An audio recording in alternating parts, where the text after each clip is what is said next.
Hello everyone, how are you doing today? Okay, well I'm not going to do that thing where I say, you can do better than that. How are we doing today? No. Okay, hey, it worked anyway, see? I conned you already. Alright, my name is Master Chen, or Nick Rosario, and today I'll be talking about what I learned as a con artist. So I hope you enjoy. I guess we could start by letting you know who I am. I am a Chen of all trades and a master of nothingness. It's kind of like a Zen thing that I have going on. It's really hard to do, actually. We could talk about that later.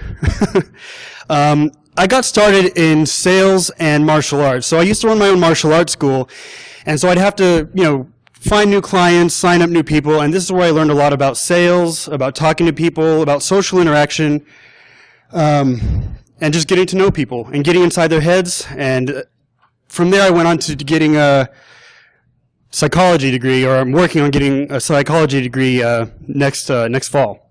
So I also like to hack VoIP, Asterisk specifically. You might have seen me in 2600. These are the two articles dealing with VoIP in 2600, and so that's just a little bit of who I am. I'm currently a gaming surveillance operator at MGM, specifically New York, and there I also learn a lot about body language as well. Catch blackjack cheaters, people who like to cap bets or try to sneak in illegal cheating tools. That's what I look out for. And so that's pretty much what I'm doing now. All right, so what makes a con successful? Well, I believe that you have 4 things to make a con successful. You need to know your mark, and we'll get into what a mark is in a second. You need to know your mark. You need to have information flow control, which means to have every aspect of what you're doing controlled by you. Plan B all the way to Plan Z. You need patience. You need to relax. You need patience because it'll all come down.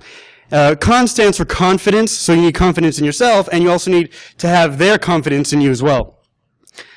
Now, you might be wondering about the picture up here. I actually didn't start working for MGM until 2012, but I snuck into the holiday party in 2007. So you'll see me there on the right, and then my cousin in the middle, and then my best friend on the left, or I think that's your left. That's your right.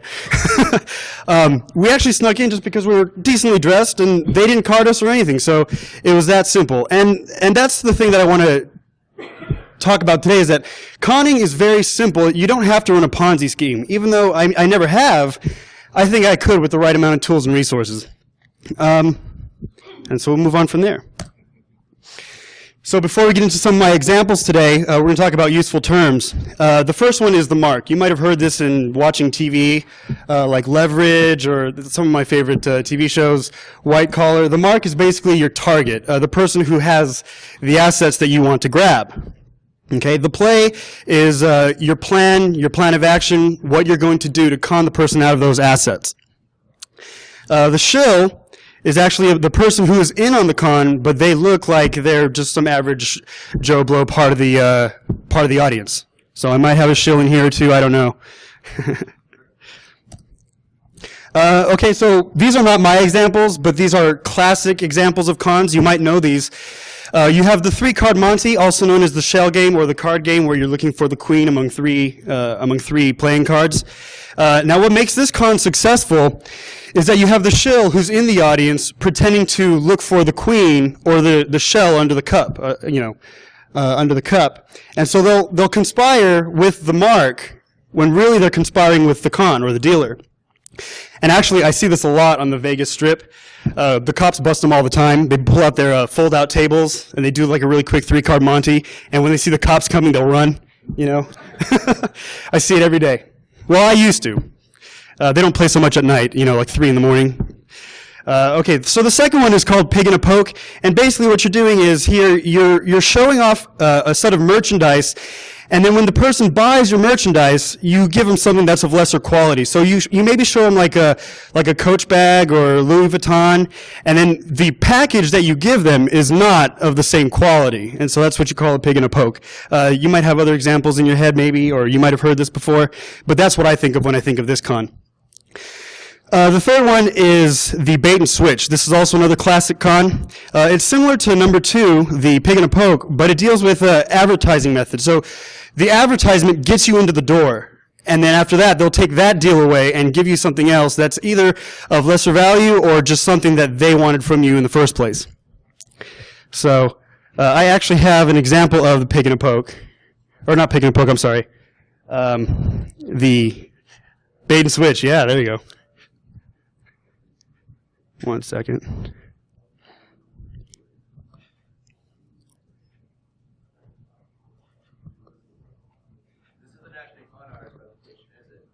Well, I'm sorry, what was that? This isn't actually a con artist presentation now, is it? I guess you'll have to decide. All right, so this is a classic bait and switch.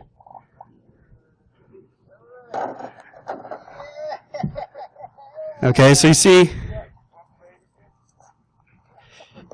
see what's supposed to happen, and the dumbass puts on the blindfold. They switch. And there you go.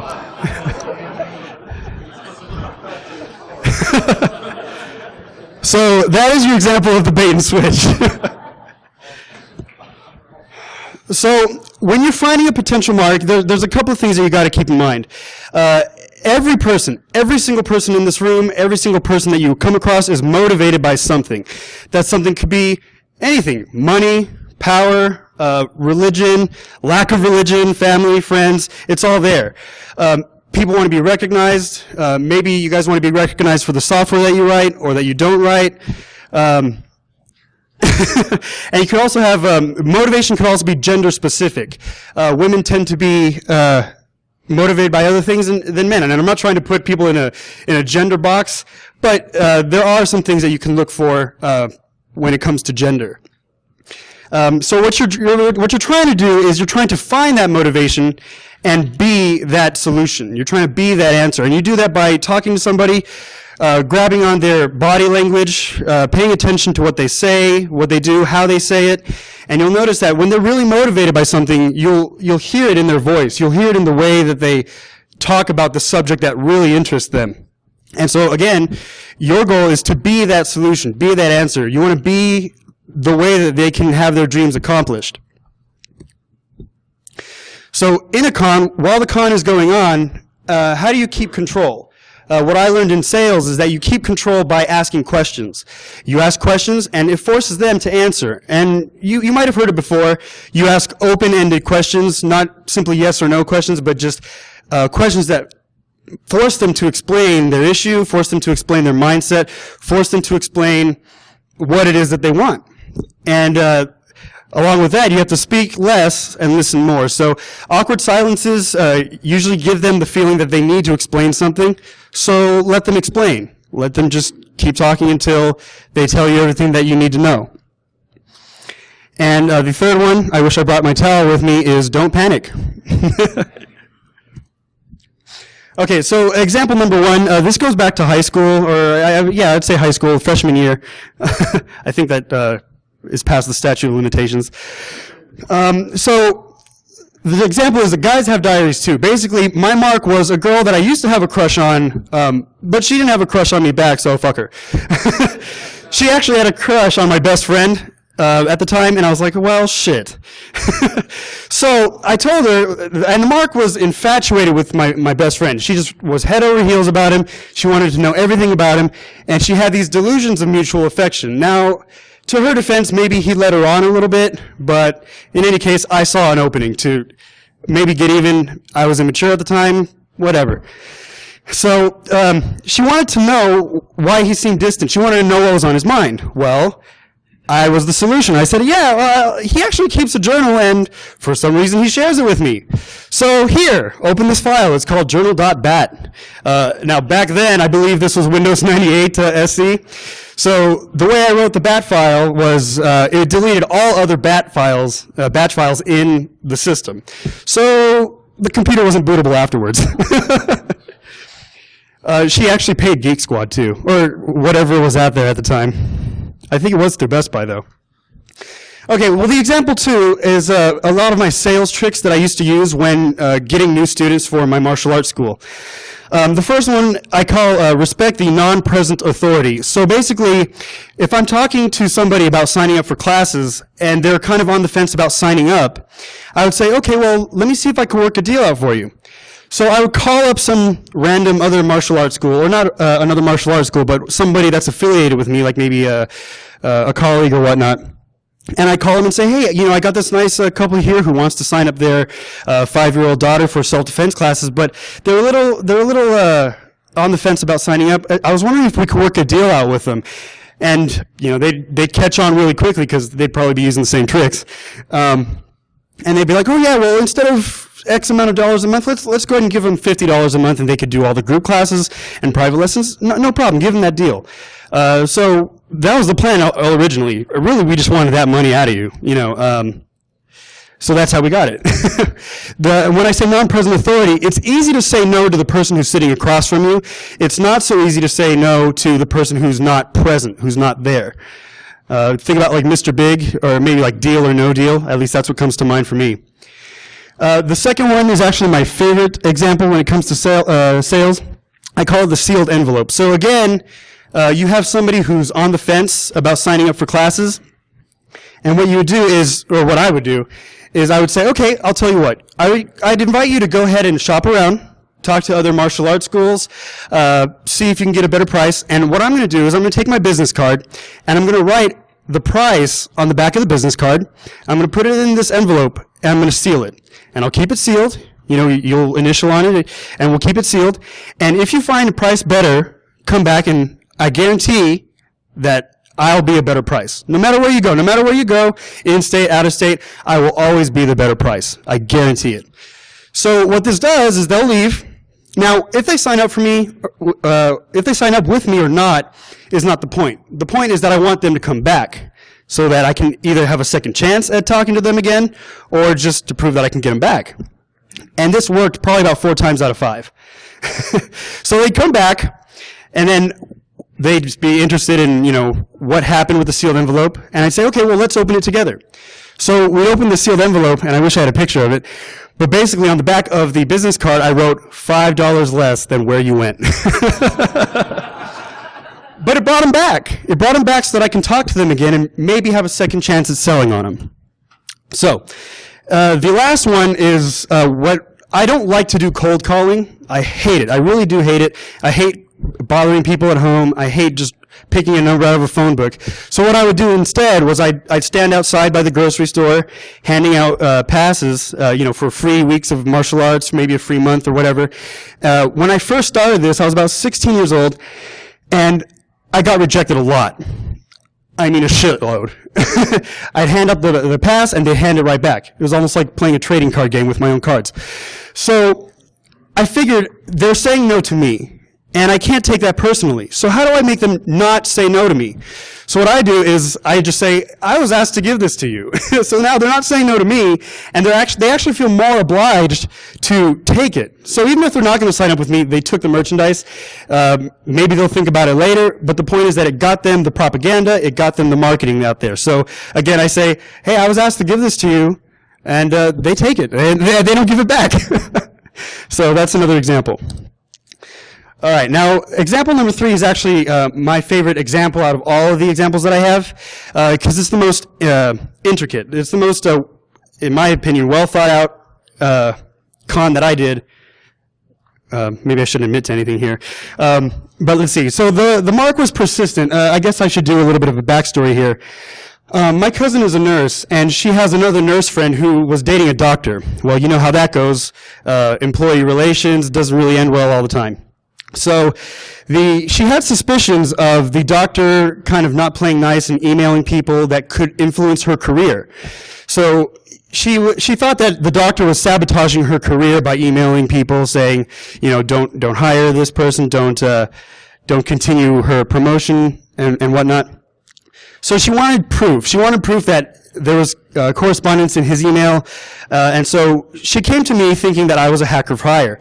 Now, yes, I'd like to be hired for an information security firm, but I'm not a mercenary. But maybe I can make it look like I did something. So I needed it to look like I hacked into the doctor's email. I'm not going to hack into a doctor's email. I don't do that. So what do?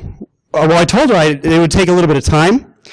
I told her that, give me a week or two. I'll keep you updated. I'll let you know how it goes. And actually, the waiting game helps out too, because it gets her to be antsy. It gets the mark to be anxious, and that actually plays into getting the results that you want. So I made her wait for a little bit. I told her that I was working really hard, and I could have showed her screenshots of the command prompt or, whatever they do. Now, I didn't do all that, but what I did was, on the last day where I said I'd have it done, she asked me for an update, and I said, oh, shit. I really didn't have anything planned. But I said, okay, it just needs to look like I've hacked into the doctor's email. So I sent her a spoofed email using Netcat with nothing but, nothing's in here. There's no evidence of anything. And she accepted it. She accepted that as fact. As, oh, well, he hacked into an email, and there's nothing there, no evidence, so I guess the doctor's honest. Probably about as honest as I am. And so that's how that turned out. And she even paid me for it. And it's been so successful that she was actually at my house 2 days ago, so that I can fix her computer. And that's another thing about conning somebody. You know you've done it right when they have no idea that they've been conned. So hopefully nobody sees, or hopefully she specifically doesn't see this on YouTube later. Yeah. Well, that's at the end of one friendship. Now why am I talking to you guys about this? You guys are in the information security field. But I say that hackers can be conned too. Maybe by me, maybe not by me. The point though is, going back to the first lesson, everybody is motivated by something. What is that something for you? Are you motivated by career path, software and design recognition, new technology? Did you want to get your hands on new technology? Plea bargains if you're maybe in trouble. How do we con you guys into doing things that you might not normally want to do? And so this is more of a rhetorical question for you guys. It's a little bit of introspection. My point is just, everybody can be conned one way or another. Find the motivation and be that answer. And that's really my bottom line. So again, here's some of my recurring lessons. Every single person is motivated by something. Fix it, know it, use it, be it. Technologic. Well, I had that song in my head. I'm sorry. I don't know if I explained it correctly in my examples, but the second point is very important too. Information flow control at every point. So think about like a man in the middle. You control what the mark sees. You control what the mark doesn't see. You control when they see it. You control how they see it. And that's what makes a con successful. Really, that's it, is that you control every aspect of information. Maybe you call it a smoke screen, again, man in the middle, however you want to term it, but that's what it is.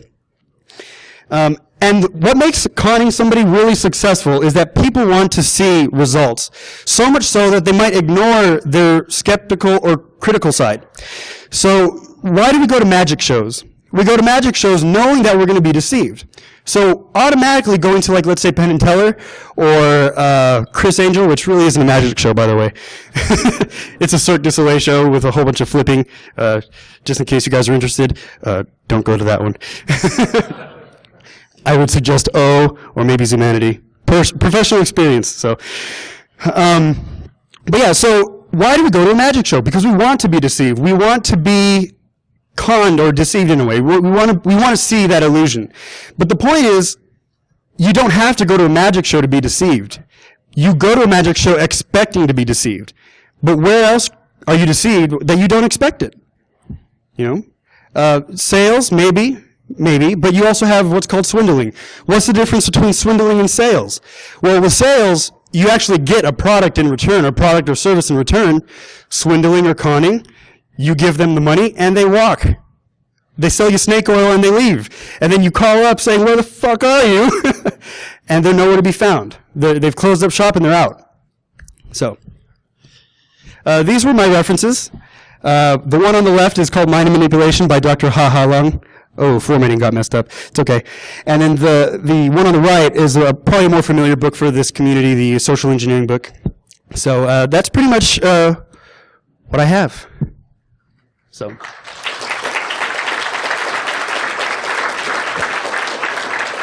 And I do believe I have quite a bit of time for questions, so if you have any. Yeah, there's a lot of talk about police informants by law enforcement defense. Would you consider the methodology used to turn people against their colleagues and so on or have similarities to the way someone good faith is pursued and then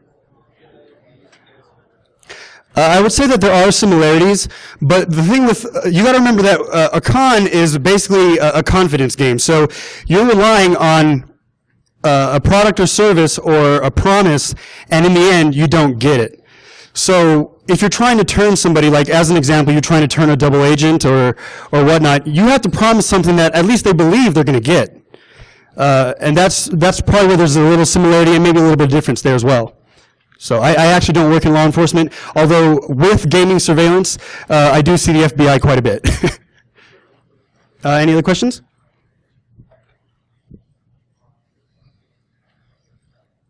Okay, cool. Oh, yes. Yes, sir. So, do you have any cool stories about your current job? Yeah, I do. And actually, as long as I don't name names, I have leeway with what I can talk about. A lot of my job is about catching card counters, so while I'm watching them play, I'm actually counting the cards down with them. And that's really the easy part of the job. The hardest part of the job is trying to catch somebody who's using a device to help you, or to help them win the game. So what I'm saying here is, and I don't condone card counting, but I'm going to tell you right now that it's not illegal. So if you do it, the worst thing that's going to happen to you is that you're going to be kicked off a property or at least barred from the table. They won't let you play blackjack anymore. So if you want to count cards, you didn't hear from me, but it's not illegal.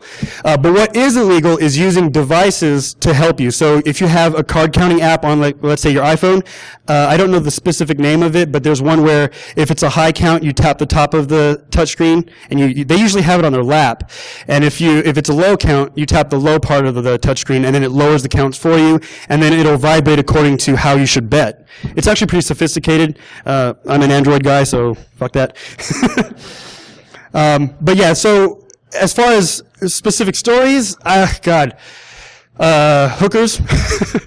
Oh, hookers are pros at the con game, by the way. they do what's called trick roll. Have you guys ever heard of trick roll? Okay, with the trick roll, basically, they say, hey, let's go upstairs and, let's have some fun. Just give me $200 up front, dumbasses. So they go upstairs, and while the dude has his pants around his ankles, they grab the wallet, the Rolex, the money, and they're out. And they're out quickly. I mean, screeching out of the parking lot, or they get picked up on the side of the casino. It's ridiculous. But you learn a lot from them. Another thing that I've learned too, though, is that, well, I haven't learned how to prostitute myself, but but I've learned how to, I've learned what to look for. And speaking of which, I've also learned something that's kind of a side note, not really about conning, but if you ever see two people get into a fight, I found this really interesting, which is why I'm sharing it. If you see two people get into a fight, and from the surveillance equipment, one of them starts walking away, stick with the person that's not walking away. Stick with the person, keep an eye on the person that's standing there. Because 9 times out of 10, the person who walked away is not done fighting, and they'll come back. They'll come back to argue more and start more drama. So that, to me, I found that kind of interesting. It's a good way to analyze body language and going down that path. So, any other questions about anything? Absolutely. After my time, we can definitely talk a lot more. So, you had a question, though, sir? Shaolin martial arts, Shaolin Kempo. I don't know if you saw the penguin. I love Tux, and I put the Shaolin characters on his stomach. I love the monks. I actually trained with them in China in 2006 for about 2 weeks. And then we actually have an exchange where we go out there every other year, and every other year they come here. We fly them out here to train with them once a year every summer. So that's kind of cool. So I train with the monks, and then I go to DEF CON, or B-Sides. Any other questions? If you catch somebody, do you have a hammer in the back room or a knife? Okay, actually, here's a little bit of Vegas history. We don't have that anymore. But I will tell you that the last mob-owned casino was the Stardust.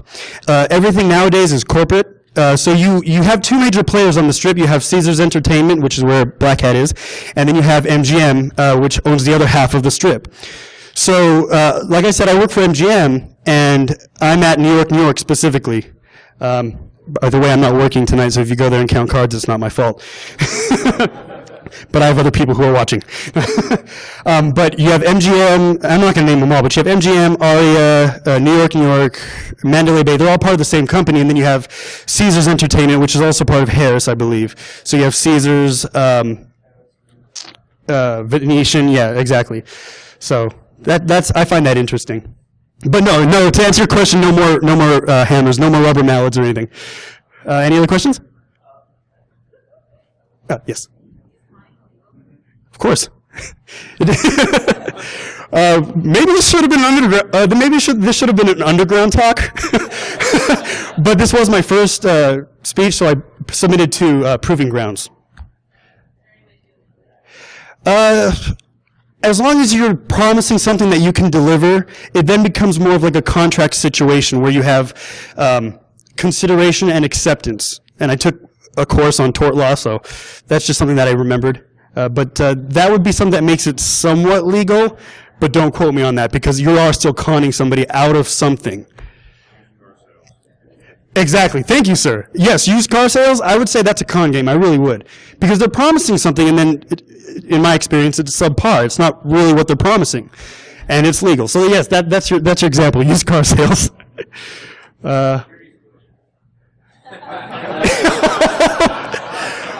Well, sure. Any other questions? Or, we can talk after as well. Yes.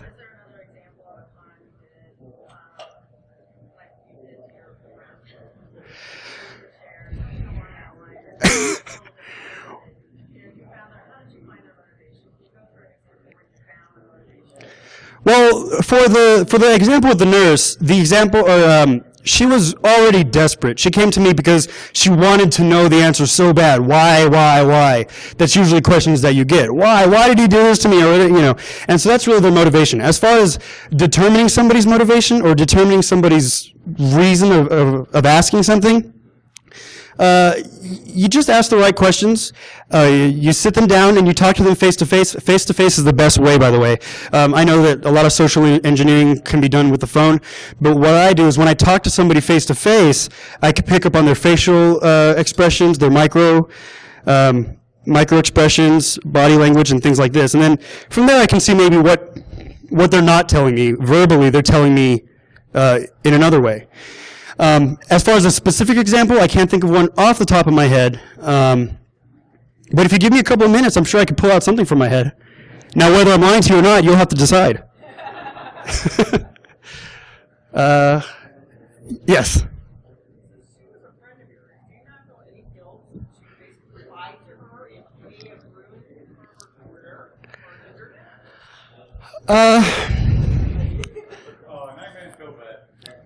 You did kind of make me feel, but I am very sociopathic. No, I do feel a little bit of remorse, but the same question is, would I feel worse hacking into a doctor's email, potentially violating HIPAA or some other regulation that I don't know about, and then, potentially really getting myself into a lot more trouble. And maybe I am doing this in a way of self-preservation, but at the same time, I'm kind of looking at the lesser of two evils. And if you really look at her motivation, she wants to know, okay, she wants to know what happened, or maybe why it happened, and that's all she needs to know. She didn't need to retaliate. She didn't need to cause any damage on his end. She just needed confidence and the satisfaction that there was nothing there, or at least the.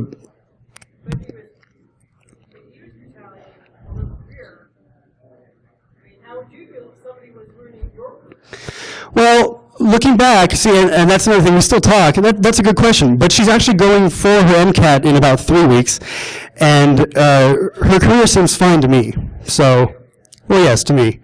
Why did she come to you? Were you trying to get something from her? Well, here's another thing, too. I am not as elite as everybody who knows me thinks I am. And that's okay. I'm not afraid to admit that. But, I mean, you just talk about going to DEF CON and everybody's like, holy shit, he's a hacker.